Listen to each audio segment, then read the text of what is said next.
Welcome to Delivering Miracles, a podcast to teach women like you tips and strategies on how you can have a safer pregnancy so you can bring home a healthy baby.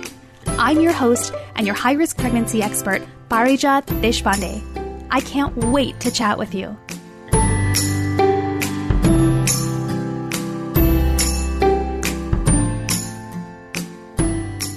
Okay, we're going to jump right in today. We're just going to go right into it today.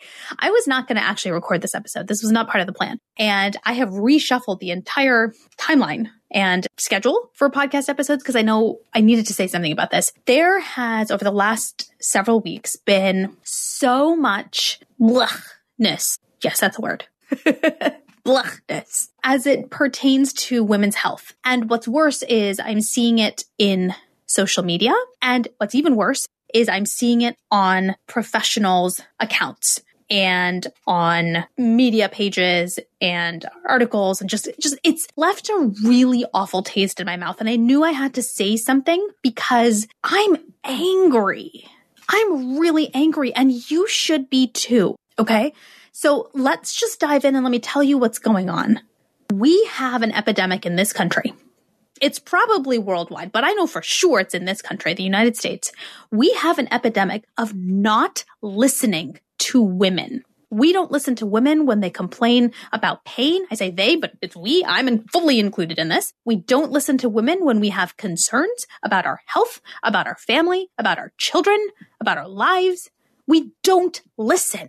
And since my particular interest here is related to fertility and prenatal and postpartum care, I am going to flat out say we are freaking atrocious at listening to women in this part of life. We don't listen. We don't trust them. We ignore them. And then we sit back and we go, I wonder why we have such a high maternal mortality rate. Why do we have such a high prematurity rate? Why are all these problems still happening when we have all this medical advancement? And why are all these health issues still popping up? I wonder why. I'm angry, and I'm not even going to hide it today. 99% of my clients, it's probably 100. But not everybody divulges this. 99% of my clients, at some point on their fertility, pregnancy journey, their journey to get pregnant, their journey to stay pregnant, during their delivery, or when they have delivered and they are postpartum, or they have their, even years out after delivering their baby, have been silenced, ignored, or experienced medical errors because they were not believed when they spoke up. Let me say that again. 99% of my clients, likely 100, but it doesn't come up with every single one. They don't necessarily share that with me. So we'll say 99%. 99% of my clients have experienced this, being silenced, ignored, and having experienced medical errors because they were not believed. And these errors, let me tell you, sometimes have fatal consequences. When clients come to me, it is after they have had some of the worst experiences. Losses, preterm delivery, pregnancy complications, health issues. Something's happened. And to add on to the fact that they weren't listened to when they were going, excuse me, something's wrong here, that's abominable. I mean, it's horrific that we have a system like this. And so how does this tie with what I saw on social media? The fact is that our system in general, right, does not trust women's voices. It's not surprising. It's extremely infuriating. But here's what's worse. We trust data in the women's health field, data, numbers, quantifiable details over a woman's lived experience.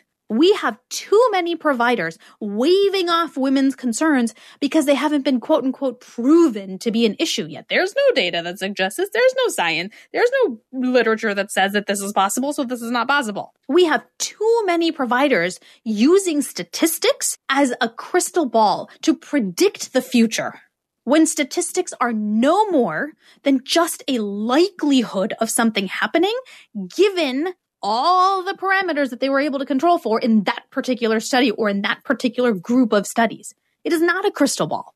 And it's bad enough that this is happening in the exam room when women are scared to go into their appointment. They're scared to bring things up. They practice. I mean, I see this with my clients prior to us working together. I know what they've been through. I have been through this, and you probably have too. You practice beforehand. You get up the courage. You talk to your friends and your family and your partner, and you go, okay, I'm going to say something. I'm going to question this. I'm going to bring this up. Even if you were a really, really good self-advocate, there is a built-in challenge of questioning your doctor. White coat syndrome is real. Okay. And so you get this courage, you go into the exam room, you hear what your doctor has to say, and then you push back and you go, yeah, that's not my experience, or I don't agree with you.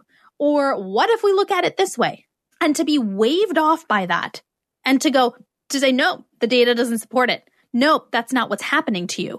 It makes my blood boil. Because what the medical industry has completely ignored is the fact that there are two sides to a medical issue, two sides that are equally relevant and important to understand. One is the clinical side. That we've got down, maybe, right? Understanding the clinical implications of a particular diagnosis. What does that mean for your body? What types of medications would be required for this? What are the side effects of those medications? What is the prognosis of those medications or that treatment? What are the statistics around the success of that treatment? All of that. And the second side, which is completely ignored, is the lived experience. What is it actually like to go outside of that exam room where you've been for 3.7 minutes to actually live with that diagnosis? Endometriosis, PCOS, fibroids, polyhydramnios, preterm contractions, preterm labor, preeclampsia, gestational hypertension, postpartum hypertension, postpartum PTSD, postpartum hemorrhaging, migraines. There's the lived experience side of it that we completely ignore. And too many providers do not take that into consideration when they recommend a treatment. And that is not okay. Yes, data matters. We need way more research about women's health. There's no doubt about that. I also, sadly, am not confident that we're going to get that research out there. One, because we have to change our complete cultural values to actually value women's health, which at this point in history feels really far away. And the second is, and I'm going to go into detail about this in just a second. The second is there are going to be some aspects of women's health we cannot empirically study just because of the liability and the fact that it's not safe and it will never be safe. So yes, despite that, we need more data. I'm all on board for that. We need more research to understand what's happening in our bodies. 100%, 1000%, totally on board with that. But, and here's the thing, your lived experience of your fertility, pregnancy, or postpartum health challenges matters way more than any study that comes out of any university anywhere. Did you hear that? Can you hear that? Your lived experience matters way more than any data set that will ever come out of anywhere. Because it doesn't matter what the data says at some point. That data is there to guide us. The statistics are there to guide us. And for the most part, most people will likely follow in that general direction. But there is no way that the human body can ever be expected to function within rigid parameters. There's no way. We are not machines. We are not robots. And I'm sitting here and I'm saying this and I'm going, I can't believe I have to do an entire podcast episode on this. How is this even a thing? How is this happening that we even need to talk about this? We have to stop expecting the human body to fit into a particular hole, right? The square peg in a round hole situation happens way more in health than it does probably in any other part of life. Why are we surprised by that? Yes, we all have red blood that flows through our bodies. But how can we expect all of us to respond exactly the same way to the exact same type of treatment for the exact same kind of diagnosis? I mean, you think about it, all of us have had a fever at some point. But if we stopped and we looked at all the people that listen to this podcast alone, which is tens of thousands of people around the world, we would probably have tens of thousands of reasons. Okay, maybe not that many, but thousands of reasons, certainly, for why we have all developed fevers at some point. And we need to have, I'm using this facetious example to show you, we need to have a more open mind beyond just categorizing women as, you've got gestational hypertension, you've got gestational diabetes, therefore I'm going to go through this systematic way of handling this without listening to your lived experience. That is not okay. We cannot accept this anymore. And what makes me angry is, angrier, since I'm already riled up, is that this concept is now getting put onto social media. It is now getting out into the media and on really large websites and on social media accounts with gigantic platforms. Look, I'm a nobody in this field, okay? Thank you for listening to this episode, but let's be real. I don't have a lot of reach. I am not some celebrity somewhere that has this gigantic platform off of which I can share this message. But there are people who do have that platform, and they, in recent weeks, have been sharing awful messages about how data, science, numbers, statistics are the only way to handle women's health issues. Now, again, don't get me wrong. I have a strong research background. I am not against research. But when we say evidence-based medicine, we have to acknowledge the fact that the evidence is often lacking. We have to acknowledge the fact that when we get this evidence, it is funded by companies or organizations often that have an agenda to find a particular solution. We have to accept that the research that is out there often is being conducted on a population that cannot be extrapolated to a pregnant population. We have to accept that the evidence sometimes is collected after the fact and cannot be collected while somebody's going through fertility treatment or going through pregnancy or through delivery because it is unethical to do so. And so we have to accept the fact that yes, evidence matters. It is so important that we understand the biology, and we have to understand that until we have a more robust set of data, the evidence that we have is lacking. Now, I am not saying we should turn our heads away from Western medicine. Not by any means. I've said this before on this podcast. I will say it 100 times. My family would not exist. I would not exist without Western medicine advancements. I am saying we have to include women's lived experience of it as just as important as the data that we have. We cannot just blindly say, okay, you've got preeclampsia. This is how we handle it. Yes, procedures matter. But part of that procedure needs to be, how is this affecting you? How is this showing up in your body? Why are you telling me about this at 18 weeks when I know, according to my guidelines, preeclampsia cannot exist before 20 weeks? Sure, maybe the diagnosis is not made then, right? But if your patient is saying something and saying, I'm concerned, something doesn't feel right, that has to carry more weight than any data point in any book anywhere. And I get angry about this because I see it. I see the ramifications of this. And I'm not saying this because doctors don't care. I know there's a lot of thought, there's this feeling that, oh, well, the medical industry doesn't care, my doctor doesn't care. And my experience is very different. I have been seen by doctors who don't care or who seemingly don't care about their job or helping people, which is unfortunate, but that exists in every industry, right? For the most part, and I think especially for doctors in women's health, most of them care. They do care. And at the same time, in getting caught up in these regulations and blindly following these regulations, I see a lot of the ramifications of that. I can't tell you how many clients I have worked with who have come to me because they've had medical errors in the past. And they go, I don't know how to get my team to listen to me because I don't want this to happen again. And then the flip side of that is when we are able to do that work together, how many medical errors my clients and I have been able to avoid because she took charge of her health and we let her body lead in guiding how we approach her medical team. I always think of, it's happened so many times. I think of a couple of clients when I share this particular aspect of my fury about the system. One of whom who had a life-threatening issue prior to us working together on her family building journey. She had a life-threatening issue.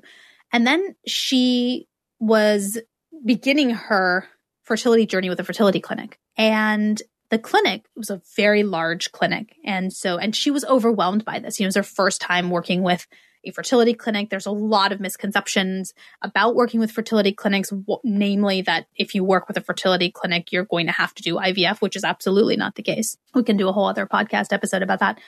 But she was overwhelmed. And so part of our work, aside from healing from the trauma of her near-death experience, was helping her navigate the system and the fertility clinic. And it was something as simple as, and for some of you who are on the fertility journey or have been, you might recognize that sometimes there's a timeline. There's a time limit. You've got insurance coverage possibly, and insurance is dictating how many cycles you can do by which point of year. Sometimes there's an age cap after which insurance will not cover your treatments. There's a lot of guidelines that we do have to follow. And so she wanted to make sure that when she was beginning at this fertility clinic, she's maximizing her time there. And as with anybody who wants to get pregnant, wanting to get pregnant as quickly as possible with the least amount of interventions possible. It saves money and it saves time and energy, and it's just easier on the body. Everybody can agree to that, right? And most fertility clinics will agree to this too. Everybody wants you to get pregnant as quickly as possible with the least amount of interventions possible. And so in the process, she had to do her initial blood work, which is day 3 blood work, day 3 of your menstrual cycle. Clinics will often ask you to do some blood work. So they check hormonal levels and they check kind of your baseline to get a sense of where your body is at that point in your cycle, which will inform next steps for assessments and tests and also interventions as necessary. And this is why I'm so glad that I opened up my services to include kind of patient advocacy, I guess you could call it, because what my clients do is they send me their blood work or their ultrasound results, not for medical advice. I will not interpret the results whatsoever. But what I do is I look at it from a fresh pair of eyes to go, what questions do we need to ask because of these results? What answers are we hoping to get? Why do we need to know them? And how do they inform our next steps? And in doing that, she sent me the blood work, and we found out that the clinic had completely forgotten to order 3 of the most basic fertility tests that need to be done on day 3. And if they're not done on day 3, what that means is she would have had to reschedule her appointment with her reproductive endocrinologist, and she would have had to skip an extra month before any treatment could have begun. And the ramifications of all of that kind of spilled over into insurance coverage and finances. And this one error became this gigantic thing that could have been, and thankfully was, avoided because we caught it in time. And I think that's what gets missed is we have these giant machines now. How many doctors do you know who are working in private practice? It's not sustainable to do it that way anymore. And it's really unfortunate because I think the ones who are in private practice or want to be in private practice or maybe have a group practice now that kind of resembles private practice, they really love what they do. And I think, like I said, everyone's in this field to help. But when we have these giant machines sometimes, it just becomes this like cookie cutter approach. And the ones who are affected the most are you and me, the patients.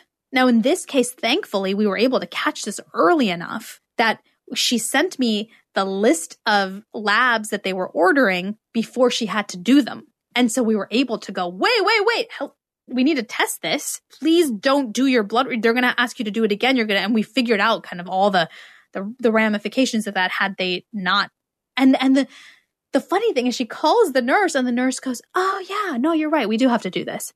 And she just marks it off and it's fine. And so logistically, it was very easy to fix. But for my client, the patient of this fertility clinic, it was terrifying because if you can miss the most basic of blood work, how am I supposed to trust you when things get complicated? And maybe that's not a fair approach to have, but that is the patient experience. This is the lived experience I'm talking about. And chapter 2 of Pregnancy Brain is dedicated, if you've read it, to a solid medical team relationship, meaning your relationship to your medical team, because it does play a huge role in the efficacy of the treatment that you are under, which is a whole other aspect of medical care that is totally disregarded and not even brushed under the rug. It's like dug deep in a hole and kind of left there, right? Like, let's not even talk about that.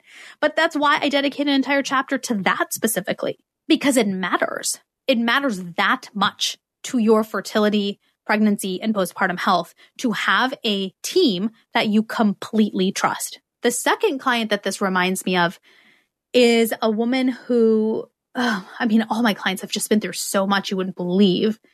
I mean, you would believe because you probably have been through all this too in some form or not or another. And, we had already been working for a little while together and she had a medical emergency. And thankfully, so prior to her coming, she had a life-threatening issue that resulted in the loss of her child. And same thing, she was telling her medical team something's wrong. Nobody was listening to her. And then this happened. And after that, she reached out to me and she goes, I don't want that to happen again. I'm terrified of going back to that fertility clinic. I'm terrified of this OBGYN. I'm like, I don't feel like anybody has my back, which she recognized also as not completely accurate. She recognized she was exaggerating, but also that it was very deep rooted, real feeling that I don't feel like anyone has my back because of everything that just happened. And so we worked a lot on building her voice and building her expertise. And so much of that comes from resolving that trauma from what happened before and the traumatic loss that she experienced. We cannot trust our instincts when we can't hear them, and we can't hear our instincts when there's unresolved trauma, right? And so we did a lot of that work. And then she unfortunately found herself in another life-threatening situation. She wasn't pregnant at the time, but it was terrifying. She ended up in the ER, really scary symptoms. And this time, because of the work that we had done to really flex that muscle of her learning to trust her instincts, how to be in a moment where her trauma does not resurface so that she can still hear her instincts. And she got the point across, I believe, down to some really higher up, maybe the emergency room director or somebody really high up. And she's going, you need to listen to me. Something is very wrong here. And they were waving her off. It's fine. It's just this. It's just pain. It's just, do you due for your period? Like really offhanded things. And she was able to trust her instincts. She was able to, which is not easy to do in those situations because you have to have a clear pathway to your instincts, which is only possible when you know how to regulate your nervous system in scary situations, right? And so she was able to do that. She got to some head of something of the department or something like that. And she went, look, I don't care what your people are saying. Something is very wrong. Guess what? She was right. And had they not taken her into surgery immediately, she could have died. That is why I do this work. This is why. Because the system isn't set up to support this. The system is not set up to support this. It should not be your responsibility. When you're going through infertility and loss and a high-risk pregnancy and prematurity and you're in the NICU and you're trying to heal afterwards and you have so much happening, making sure you get proper care should not be on you. That should be something we should be able to expect as a given. And it's not. And given that it's not, and we can't switch that on just kind of overnight, and it's going to take some time, and I really believe it's going to happen, the more that we as patients demand it, right? That we stop being okay with this kind of treatment and we go, you got to listen to me. I don't care where your degree is from. I'm telling you I'm in pain. Please help me figure out where this is coming from, right? It shouldn't be your responsibility, but it is. And in being able to trust your body, listen to your instincts by healing from this unresolved trauma you've got before, it is a very empowering experience. Absolutely. And it's a very healing experience to go, I don't have to have a medical degree because I am the expert on me regardless of what my education is, regardless of what my career is, regardless of what my personal experience is. I have lived in this body for 20, 30, 40, 50 years. I know me, and I am now going to find somebody who's going to support that. That's your job. And I wish it didn't have to be. but it is. The doctor is never going to be the expert on your body. They are the expert on the clinical side of your health complication. They know the data inside and out. They know the research that's coming out. They know the statistics. They know the treatment protocols. If they're good at their job, they know how to tweak those treatment protocols to apply them to you. But they are not the expert, nor will they ever be the expert on your lived experience. Now, on my journey thus far in life, I've had the pleasure of working with some doctors as me as a patient, where they have personal experience with some of the health issues that I have been through. And I feel like that helps a lot, because then they get that, okay, you're going to leave here, you're going to go home, and this is what it could look like. And so I find that connection is so helpful. Personally, I personally find that. It may not be for you. For me, I find it personally helpful. But even that is not enough for them to be an expert on your lived experience, because it might be different.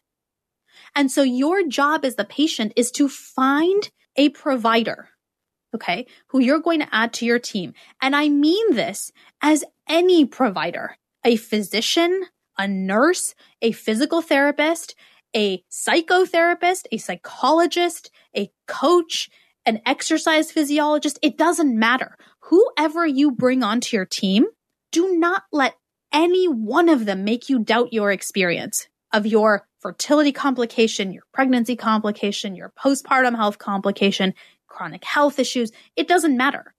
And it genuinely doesn't matter who these people are. If they are in the helping profession, do not let them make you doubt your experience, because they don't know it. They know the clinical side, 100%. They do not know your lived experience. And there needs to be in your relationship, your working relationship, a place for you to value and put significant weight on your lived experience so that it informs your treatment. It has to. Anything less than that, please walk away and please find somebody else. It is not worth it for your life and for your health and for your future to grin and bear it and just get good enough healthcare. Now, I know it's not always easy. We've got insurance issues to take care of, out-of-pocket costs to cover. And I'll be honest with you, sometimes getting the best care is going to require you to pay out of pocket. So see what you can do about that. A lot of these clinics who don't take insurance are able to make accommodations. There are payment plans. There's a clinic that I work with as a patient who, if a service is not covered under insurance, if you work with their billing department, they'll give you a percentage off of every bill, just kind of automatically, because they know you're paying it out of pocket. There are payment plans available. Ask for it, because sometimes it's worth getting outside of the system to be treated as a complete human being. It's so sad that is the case, but sometimes that is what we have to do. So ask for what you need. And sometimes you'll be surprised. Sometimes clinics and providers, whether they're in private practice or group practice or at a hospital, whatever it might be able to do something for you. So just ask. The second thing I want you to know is that no matter what the data says, no matter what the books say, no matter what the latest research says, no matter what university it comes out of, you are the expert on you. So even if the doctor says XYZ symptom never happens with this diagnosis that you have, if you've got the symptom, they've got to pay attention. Because maybe it's not about that particular diagnosis. Maybe there's something else going on. You deserve to demand them to investigate. You come in with your lived experience. They meet you at that point with their clinical experience, and together you come up with a plan. Nothing less. Nothing less. There's no room here in this relationship for you to be silenced. There's no room for that. And like I said, having trust in your care team is essential to your health. It's not just a nice to have. It is essential to your health and to your recovery, which is why I dedicated an entire chapter to this in Pregnancy Brain. And that whole chapter explains kind of why, the biology of why, but it's that important. This whole social media storm, I'm purposely not telling you who this is, because I don't want to get dragged into this. And I don't want to give more voice and another platform to these people who are silencing women under the guise of I'm trying to help. And again, I do believe that these particular people want to help. I think they have gotten lost in the machine and have forgotten that their voice is not nearly as important as their patient's voice. And that there's space for both, right? You can use your social media accounts to preach whatever you want, right? I'm not very social media savvy, so I don't exactly know how it works, but just watching other people, it seems like you can say whatever you want. But you have to be careful when you're in the helping industry, because in sharing your strong opinions, especially if you have a gigantic platform, if you are making women feel silenced just by what you are tweeting or blogging or Instagramming or whatever other thing there is, you are fueling the system.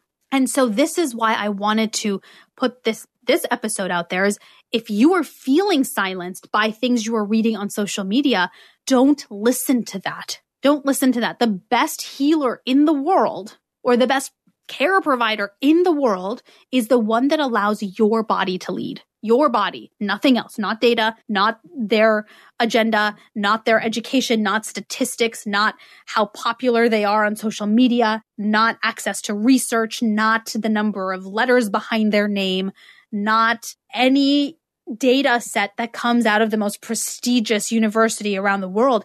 It's your body, period. And if your provider, and I mean that for physicians, for nurses, for physical therapists, for psychotherapists, psychologists, counselors, coaches, physiologists, like whoever you've got on your team, doulas, midwives, everybody, if they don't lead with your body, they're not doing you a favor. They're doing you a disservice. And I'm not saying that there's no room for the data in this conversation, not at all. It's got to start with your body and your lived experience of whatever it is that you're going through. And then they can fill in the gaps and fill in the plan based on what they know clinically. But it's got to lead with your body first, because statistics are just guidelines. They're a generality. They're just big picture, giving you an idea of generally how this goes. They're not a crystal ball. Statistics will never be a crystal ball. And that is true of your N of 1 experience too. Meaning, if you have had a particular experience in your previous pregnancy or in your previous attempts to get pregnant, that does not mean the same thing will happen again. There might be a higher likelihood, you might be at higher risk of certain things, but none of it says 100%, or very little of it. Extremely minuscule amounts of it will say 100% this will happen again.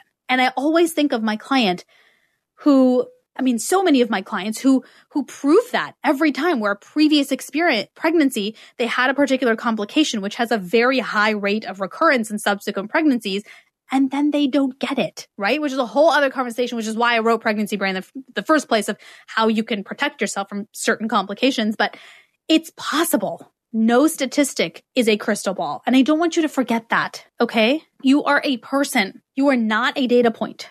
And I know you know this, but it's so easy to forget that when you're in the clinical world and you've got people throwing numbers and data and words and diagnoses at you. It's easy to go, well, maybe you do know more than me. They do not. They know just as much as you. They just know it from a different angle. And I don't want you to ever forget that, because your voice matters. And it's critical to be heard and trusted when you are looking for care of any kind on your family building journey. I wish this didn't have to be a conversation, but it does. So if you are scrolling on social media, if you are reading articles as you're, Googling in the middle of the night, first stop Googling. It's not going to help. But hey, I get it. I've done it. It happens. And you're just kind of scrolling mindlessly. And if you're seeing these messages of this is not possible and this is not right, check in with yourself first and say, is this my lived experience of this particular diagnosis, this particular medical condition? And do I have the right team around me to trust that? Because in the end, right, and this is something I had to tell myself that night before I planned out this podcast, is, look, in the end, whoever these people are with these gigantic platforms that are like 9 million times the size of mine, they're not on my team. They're not on my clients' teams. So all they're doing is fueling the fire of what's discussed in popular media, which sucks, especially when it's so disempowering. Totally. But they're not actually influencing policy, and they're not actually influencing, more importantly, your healthcare. So as overwhelming as it is to see disempowering messages out there so readily available, turn inwards. trust your body, trust your experience, and say, do I have the right people around me to trust that and let that guide whatever our next steps might be? And if the answer is yes, you're probably good. You're covered and you're in probably really good shape. But if the answer is no, I really encourage you to build your team elsewhere. Find people who are going to trust you.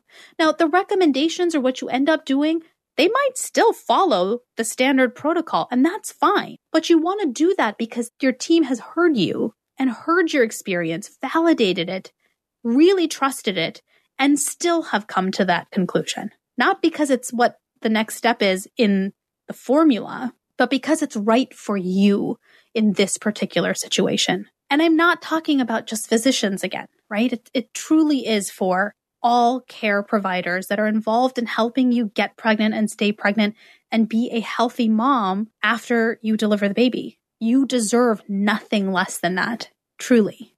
Thank you for joining me here today. Thank you for sticking with me on this rant. This was my filtered version. This riles me up. It just makes me so angry when people hide behind the computer or their phones and start spewing things without thinking about what it sounds like to the patients who are out there confused and overwhelmed and concerned and scared. It's just the other side of social media, I guess.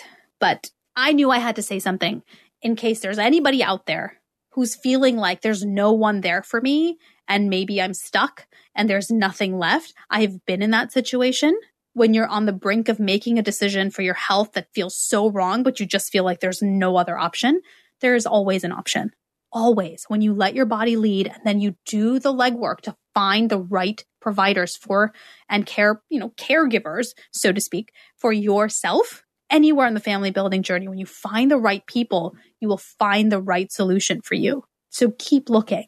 You deserve that. You deserve nothing less than that. And if you need help and you'd like personalized support for this, please reach out and schedule a fertility and pregnancy health strategy session. We'll talk about how I can support you in the multiple ways to help you learn how to hear your instincts and how that can improve, and all the nervous system regulation that goes into that can help you improve your experience with your care team, your experience with your medical care, and also generally improve your fertility and pregnancy health, because you deserve that too. So reach out. The link is in the show notes. And I would love to know how this episode resonated with you. So if you're listening and you are appreciating or something I said, or there's a moment where something just clicks for you, I would love to know that.